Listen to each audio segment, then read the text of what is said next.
Hello friends, आज की इस वीडियो में हम बात करने वाले हैं एलएलबी फोर्थ सेमेस्टर के पेपर सेकंड के बारे में। पेपर सेकंड है आपका लॉ ऑफ क्राइम सेकंड, ठीक है, और जिसको हम क्रिमिनल प्रोसीजर कोड के नाम से भी जानते हैं, ठीक है। इसको हम शॉर्ट में बोलते हैं सीआरपीसी। ओके, तो आज की इस वीडियो में आपको लॉ ऑफ क्राइम सेकंड से रिलेटेड मतलब पेपर सेकंड से रिलेटेड 10 ऑब्जेक्टिव क्वेश्चंस आपको 10 मल्टीपल चॉइस क्वेश्चंस आपको मिलेंगे विद आंसर।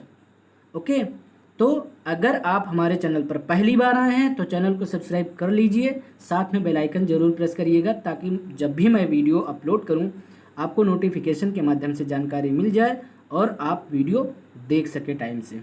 ठीक है दोस्तों, तो अब हम आगे बढ़ने वाले हैं, ठीक है, क्वेश्चंस की बात करने वाले हैं।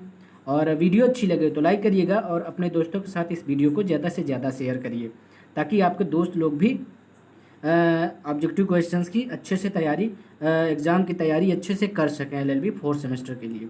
ठीक है, तो चलिए बढ़ते हैं क्वेश्चंस की तरफ और आप लोग जो है हमारे साथ लास्ट तक बने रहिएगा इस वीडियो में, क्योंकि जो 10 क्वेश्चंस मैं इस वीडियो में बताऊंगा बहुत ही इम्पॉर्टेंट हैं। और तो चलिए देर ना करते हुए अब बात करते हैं क्वेश्चंस की, तो वीडियो में बने रहिएगा साथ हमारे। पहला क्वेश्चन क्या कहता है? पहला क्वेश्चन कहता है अन्वेषण का उद्देश्य है। तो 4 ऑप्शन दिए गए हैं, कौन से विकल्प सही है? चलिए पढ़ते हैं। ए विकल्प कहता है साक्ष्य एकत्रित करना, बी कहता है अपराधी का पता लगाना। मतलब अन्वेषण का उद्देश्य क्या है ये आपको चुनना है, तो सही कौन सा है? ठीक है, मतलब अन्वेषण का उद्देश्य कौन सा है इसमें से? डी कहता है अपराध का कारण जानना, या फिर सी कहता है अपराध की तिथि का पता लगाना। तो आपको बताना है कि A B C D option में से कौन सा विकल्प सही है। भाई अन्वेषण का उद्देश्य है साक्ष्य एकत्रित करना, ठीक है, मतलब एविडेंस एकत्रित करना, एविडेंस कलेक्ट करना। साक्ष्य का मतलब होता है एविडेंस, ठीक है। तो आपका जो फर्स्ट पेपर है मतलब फोर्थ सेमेस्टर, ध्यान दें, आपका जो फर्स्ट पेपर है वो साक्ष्य विधि है आपका। तो यहाँ पर अन्वेषण का उद्देश्य क्या है, ध्यान दीजिएगा इस पॉइंट को। भाई साक्ष्य विधि में भी जो है ये क्वेश्चन पूछा जा सकता है घुमाकर, तो 2 फायदे हैं आपके, इसलिए कई सारे क्वेश्चंस जो है एक दूसरे पेपर से मिलते रहते हैं। तो अगर आपने अच्छे से तैयार कर लिया है तो वो और मतलब कि फर्स्ट पेपर में भी फ़ायदा दे सकता है, इस तरह के मतलब बेनिफिट दे सकता है, ठीक है। तो इसलिए कह रहे हैं कि ध्यान से आप 10-10 क्वेश्चन आपको मिल रहे हैं तो इनको आप अच्छे से तैयार करिए, ठीक है। और 10 क्वेश्चन मिल रहे हैं इसका मतलब कम क्वेश्चन है, तो इस और अच्छी खासी तैयारी आपकी हो सकती है फिर इसमें क्या है ना। मान लीजिए 100 क्वेश्चंस मैं आपको इस वीडियो में दूँ, वीडियो बहुत बड़ी भी हो जाएगी और क्वेश्चंस भी बहुत ज़्यादा हो जाएंगे, तो क्या इकट्ठे आप तैयार कर पाओगे? नहीं, सही रहेगा ना। तो इसलिए 10-10 क्वेश्चंस आपको 1 से 2 वीडियोज़ आपको डेली मिलेंगे आपके फोर्थ सेमेस्टर से रिलेटेड वीडियोज़, ठीक है, जो कि ऑब्जेक्टिव रहेंगे, ठीक है। तो मैंने क्या कहा कि पहला जो क्वेश्चन है वो साक्ष्य विधि से भी रिलेटेड है आपका, ठीक है, सीआरपीसी से रिलेटेड है ही है आपका, लेकिन साक्ष्य विधि से रिलेटेड है आपका, ठीक है। तो पहला क्वेश्चन कहता है अन्वेषण का उद्देश्य है क्या? साक्ष्य एकत्रित करना, मतलब एविडेंस कलेक्ट करना, ठीक है। तो ए विकल्प बिल्कुल सही है आपका यहाँ पर, ठीक है। तो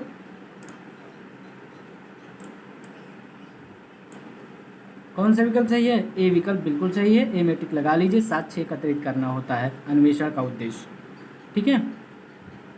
अब आगे बात करते हैं क्वेश्चन नंबर 2 की। क्वेश्चन नंबर 2 कहता है अन्वेषण की परिभाषा से संबंधित धारा है। तो अन्वेषण की परिभाषा से संबंधित धारा आपको बतानी है, ठीक है। यहाँ पर भी सेक्शन पूछा गया है, ठीक है, कि अन्वेषण की परिभाषा से संबंधित धारा कौन सी है। तो ए में कहा गया है 2 जा मतलब एच, और बी 2 घा का डी पार्ट, और सी में 2 गा सी और डी में 2 इया जे। तो आपको बताना है कि कौन सा विकल्प सही है इसमें। क्वेश्चन नंबर दूसरे में आपका ए विकल्प बिल्कुल सही है, धारा 2 जा एच होगा। ठीक है, तो यहाँ पर आपका ए विकल्प बिल्कुल सही है। आगे बात करते हैं क्वेश्चन नंबर तीसरे की। क्वेश्चन नंबर तीसरा क्या कहता है? क्वेश्चन नंबर तीसरा कहता है, पुलिस रिपोर्ट से पुलिस अधिकारी द्वारा धारा 173(2) के अधीन मजिस्ट्रेट को भेजी गई रिपोर्ट अभिप्रेत है। यह परिभाषा दी गई है। आपको बताना है कि ये जो परिभाषा दी गई है, ठीक है, वो किस धारा के अंतर्गत दी गई है। ए में कहा गया धारा 2 द आर, और बी में धारा 2 घा, और सी में धारा 2 धा से धनुष। ठीक है, डी धारा 2 अंगा। ठीक है, तो आपको इन 4 ऑप्शन में से एक सही ऑप्शन चुनना है। चलिए बताइए कौन सा ऑप्शन सही है। यहाँ पर ए विकल्प बिल्कुल सही है आपका। ठीक है, कौन सा विकल्प सही है? ए विकल्प बिल्कुल सही है, धारा 2 द आर। ठीक है, तो ए में आप लोग टिक लगा लीजिए। ठीक है, चलिए आगे बढ़ते हैं क्वेश्चन नंबर 4 की तरफ। क्वेश्चन नंबर 4 क्या कहता है, ध्यान से सुनिएगा। लोक अभियोजक मतलब पब्लिक प्रोसिक्यूटर से धारा 24 के अधीन नियुक्ति व्यक्ति अभिप्रेत है। इसके अंतर्गत लोक अभियोजक के निर्देशों के अधीन कार्य करने वाला व्यक्ति भी है। यह परिभाषा दी गई है। तो आपको इसमें जो है धारा बतानी है। बताइए कौन सा ऑप्शन सही है आपका क्वेश्चन नंबर 4 में। तो यहाँ पर आपका ए विकल्प बिल्कुल सही है, धारा 2 पा। ठीक है, क्वेश्चन नंबर 4 में ए विकल्प बिल्कुल सही है। आगे बात करते हैं क्वेश्चन नंबर 5 की। क्वेश्चन नंबर 5 कहता है, समन मामला से मतलब कि समन मामला से ऐसा मामला अभिप्रेत है जो किसी अपराध से संबंधित है और जो वारंट मामला नहीं है। यह परिभाषा किस धारा में है? आपको यहाँ पर धारा फिर चुनना है कि कौन सा धारा, मतलब समन मामला से ऐसा मामला अभिप्रेत है जो किसी अपराध से संबंधित है और जो वारंट मामला नहीं है। समझ रहे हैं ना? समन मामला है मतलब वारंट मामला नहीं है। तो ये परिभाषा किस धारा में दी गई है आपको बताना है। तो ये परिभाषा जो है आपका 1 बा मतलब डब्लू में दी गई है। ठीक है, धारा 1 के बा में दी गई है। ठीक है, तो आपका 5 वाले क्वेश्चन में ए विकल्प आपका बिल्कुल सही है। क्वेश्चन नंबर 6 क्या कहता है, वारंट मामला से ऐसा मामला अभिप्रेत है जो मृत्यु, आजीवन कारावास या 2 वर्ष से अधिक अवधि के कारावास से दंडनीय किसी अपराध से संबंधित है। यह परिभाषा दी गई है। इसमें भी आपको धारा ही चुनना है। ठीक है, तो सही ऑप्शन चुनकर आप बताइए। चलिए मैं आपको बताता हूँ। यहाँ पर आपका 6 में मतलब वारंट मामला से रिलेटेड अगर पूछा जाए इसमें, ठीक है, तो जो ये परिभाषा दी गई है वो किस धारा में दी गई है। तो धारा यहाँ पर आपका ए मतलब विकल्प सही है। यहाँ पर 6 में धारा 2 भा एक्स। ओके, तो यहाँ पर ए में टिक लगा लीजिए आप। धारा 2 भा एक्स मतलब वारंट मामला से संबंधित है। ठीक है, ऐसे तैयार करिए। आगे बात करते हैं क्वेश्चन नंबर 7। क्वेश्चन नंबर 7 कहता है, दंड प्रक्रिया संहिता में अध्याय 2 की धारा 6 में कितने वर्ग के न्यायालयों का उल्लेख किया गया है? ए ऑप्शन में कहा है 3 वर्ग, बी ऑप्शन में कहा है 4 वर्ग, सी ऑप्शन में कहा है 5 वर्ग और डी में कहा है 6 वर्ग। आपको सही विकल्प चुनकर बताना है। तो दंड प्रक्रिया संहिता में अध्याय 2 की धारा 6 में कितने वर्ग के न्यायालयों का उल्लेख किया गया है? तो भाई 4 वर्ग के न्यायालयों का उल्लेख किया गया है। कितने? 4 वर्ग का। मतलब कौन सा ऑप्शन सही है? बी ऑप्शन सही है यहाँ पर। ठीक है, क्वेश्चन नंबर 7 में आपका बी ऑप्शन बिल्कुल सही है। आगे बात करते हैं क्वेश्चन नंबर 8 की। क्वेश्चन नंबर 8 क्या कहता है? दफन किए गए शव को क्या न्यायिक मजिस्ट्रेट मृत्यु के कारणों की जांच हेतु निकलवा सकता है? आपसे पूछा जा रहा है क्वेश्चन नंबर 8 में कि दफन किए गए शव को क्या न्यायिक मजिस्ट्रेट मृत्यु के कारणों की जांच हेतु निकलवा सकता है? तो आपको सही उत्तर बताना है। 4 ऑप्शन दिए गए हैं, कौन सा ऑप्शन सही है? सही ऑप्शन चुनकर आप बताइए। क्वेश्चन नंबर 8 की बात कर रहा हूँ, बहुत ही इंपॉर्टेंट क्वेश्चन है। चलिए बताइए। यहाँ पर आपका सी ऑप्शन बिल्कुल सही है, मतलब ए और बी दोनों सही हैं इसमें, ठीक है।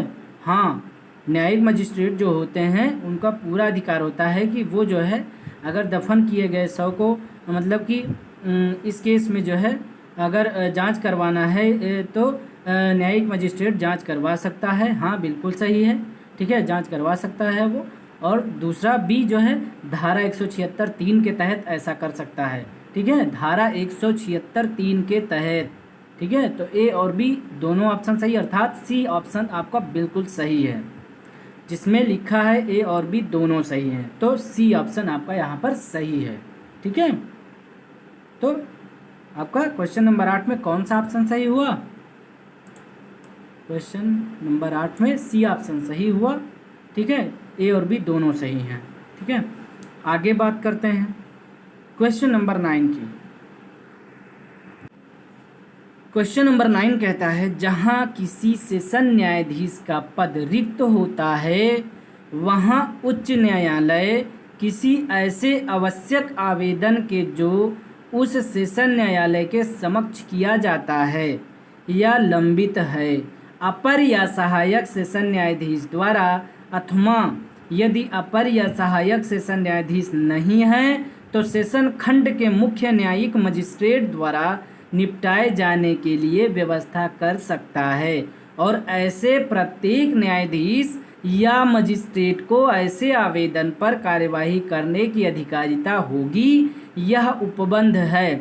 आपको यहाँ पर भी धारा ही बतानी है कि किस धारा के अंतर्गत यह उपबंध किया गया है, ठीक है।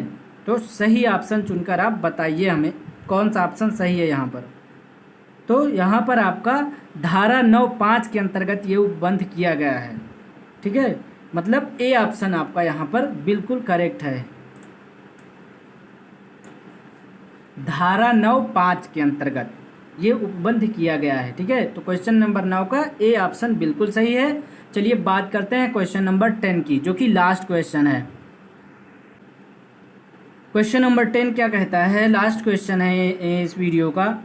सेशन न्यायाधीश अपनी अनुपस्थिति में या कार्य करने में असमर्थता की स्थिति किसी आवश्यक आवेदन में अपर या सहायक सेशन न्यायाधीश द्वारा, या यदि कोई अपर या सहायक सेशन न्यायाधीश ना हो तो मुख्य न्यायिक मजिस्ट्रेट द्वारा निपटाए जाने के लिए भी व्यवस्था कर सकता है। और यह समझा जाएगा कि ऐसे प्रत्येक न्यायाधीश या मजिस्ट्रेट को ऐसे आवेदन पर कार्यवाही करने की अधिकारिता है। यह उपबंध किस धारा में है? यहाँ पर भी आपको धारा ही बतानी है। तो भाई धारा से रिलेटेड जितने भी क्वेश्चंस पूछे जा रहे हैं इनके चांसेस पूरी तरह से आने के हैं आपके एग्ज़ाम में, तो इनको आप अच्छे से तैयार करते चलिए, ठीक है। तो यहाँ पर आपका क्वेश्चन नंबर 10 में कौन सा ऑप्शन सही है आप बताइए। तो यहाँ पर क्वेश्चन नंबर 10 में आपका मतलब कि किस धारा में उपबंध किया गया है? तो यहाँ पर बी ऑप्शन बिल्कुल सही है, धारा 10(3) के अंतर्गत, ठीक है। तो 10 में आपका बी ऑप्शन बिल्कुल सही है, ठीक है। तो आई होप कि आपको वीडियो पसंद आई होगी। अगर वीडियो पसंद आई हो तो लाइक करना मत भूलिएगा। और अगर आप पहली बार आए हैं, अभी तक हमारे चैनल को आप सब्सक्राइब नहीं किए हो तो सब्सक्राइब कर लीजिए, साथ में बेल आइकन ज़रूर प्रेस करिएगा और अपने दोस्तों के साथ इस वीडियो को ज़्यादा से ज़्यादा शेयर करिए। बहुत बहुत धन्यवाद दोस्तों। अब हम आपसे नेक्स्ट वीडियो में मिलेंगे।